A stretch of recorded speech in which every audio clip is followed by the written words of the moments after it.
welcome back to the Journalist Roundtable. Joining us now is Sergeant Ruben Sandoval of the Oceanside Police Department. He's with the gang unit, so a tough assignment, and we're glad he's on the job. And start the questioning, David Sterrett, the North County Times. David, why don't you go ahead and start? Sergeant, why don't you just tell us a brief summary of what you guys do to combat gangs and all the different programs you guys have in the law enforcement efforts?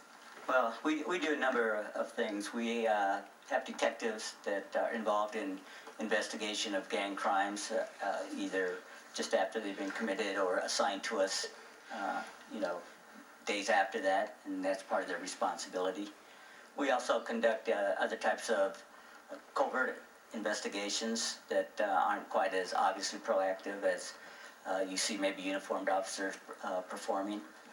We've also, with the Oceanside Police Department, increased our gang unit, adding now 4 uniformed gang suppression officers, which have had a huge impact, quite frankly, on the activity that we see on the streets today versus what we used to see prior to having these gang suppression officers. So there's a number of different ways that we are addressing the problem from a uniformed, proactive standpoint, as well as from a undercover, covert type operation standpoint.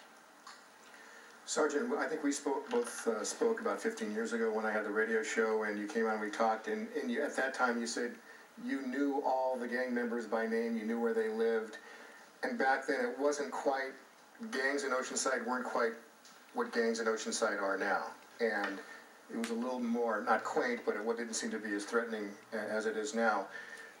Do you folks still identify every gang member? There's 12 gangs, there's 1,100 members. Are you still able to find out their background and where they live and all that other data? We do. Part of the responsibility of a gang detective is to still be able to get that type of information and have it readily available, because quite frankly, in order to be able to investigate a gang crime in a very timely manner, you have to know actually what their street name is, because gang members don't use what their real, true names are. And so we have to be able to have that information readily available. Part of our responsibility is knowing where they live, knowing what their street moniker's name, knowing where they hang out, knowing what their parents are. And quite frankly, it's gotten down to the point that one officer or detective came to me the other day and mentioned to me about a dog that he saw on the street, could actually place that dog to an address in one of our gang neighborhoods. That's how in-depth with information we try to be. What's the biggest challenge you guys face dealing with gangs in Oceanside particularly? I think probably the biggest challenge is being able to control the turnover. And by that I mean we are able to, once identified and once we start tracking gang members, we're able to know and do what it is that we need to do to curtail the criminal activity. But we have a turnaround as generations come and go. And probably one of our biggest challenges is being able to take that new generation as they come up and go basically through the same process again of re-identifying and placing them and to addresses and to names and going through that whole gathering of information that basically is just an ongoing process.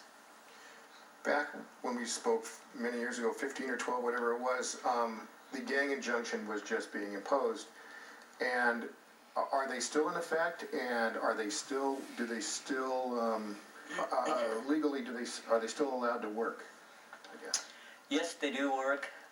Probably one of the most important tools that I think has ever been implemented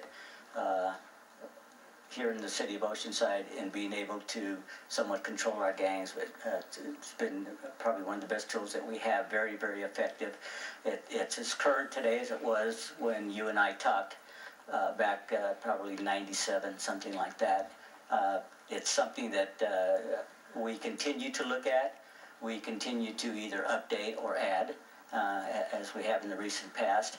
And again, the courts take those violations very seriously. We prosecute the people that are arrested for basically what is a misdemeanor. Again, it's just proven to be a very positive tool for law enforcement. Are you guys doing anything differently to deal with gangs after Officer Basant was killed in the back gate area? I mean, have you done anything differently? I know you've added some officers. What have you done differently since that incident?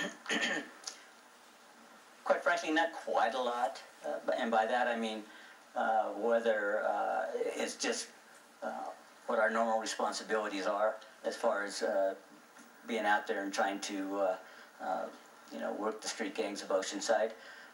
We do it in what I would say a total city effort, because our gangs cover the entire city, and whether it be the back gate area or whether it be the east side or the Center Street area, which is closer to downtown area, we continue to do basically the same thing. It's a little more increased in that we've been able to add some manpower to our gang unit, as well as we have a neighborhood policing team that now has jumped on board and has been assisting us for the last couple of years. We've got more personnel out there to be able to handle the problem, but have we added anything or increased a whole lot more since the loss of Officer Basant? Not really. What type, how does it work within the department? Is the gang detail, is it something that officers want to do, or is it something they shy away from? And how does it work? How do you get to be in that part of the force? I think it's something that most officers are become extremely interested in. We